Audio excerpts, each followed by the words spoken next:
Happy Trello Tuesday, guys. I have a super quick, super simple tutorial for you guys this morning.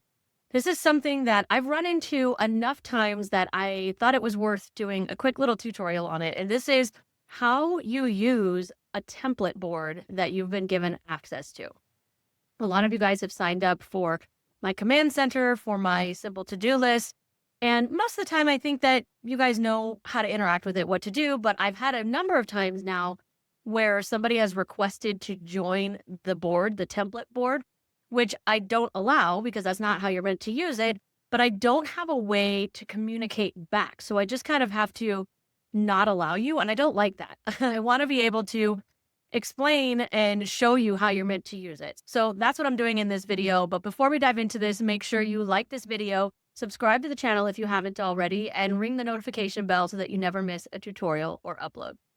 Okay, guys, it's super simple. So when you get access to a template board, which in order to get access to my available templates right now, all you need to do is start by clicking one of the links that I will put in the description here, one for the command center and one for the simple to-do list.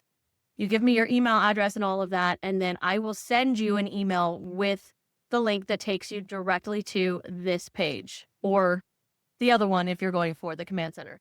And then from here, it's really super simple. You're going to click this bright blue button at the top.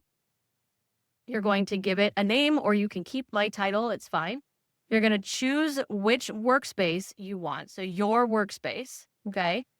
And then you can decide. I would personally recommend that you keep the cards and the template cards, because keeping the cards means that you'll get access to these videos here that are showing you how to set up the automation that makes the board work. So I think you want to keep it that way. But you're just going to choose the workspace that you want it to be in, and you're going to hit create. So honestly, you could probably just click that button and then immediately hit create, and wherever it defaults to is going to be just fine. So you hit create, give it a quick second, and it's just going to refresh like that. And then you're going to notice that that bar up at the top went away. That's because this is now your board.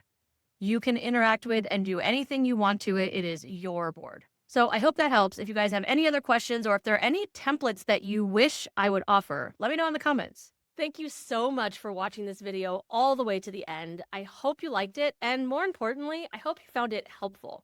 If you did, make sure you like this video, leave a comment below, subscribe to the channel, all the things to help grow this channel and make this community something that I can give even more of my time and attention to. And if you really liked this video, share it with somebody else that you think will find it helpful as well. The online tools for your business do not need to be complicated and overwhelming. It's time to let it be easy.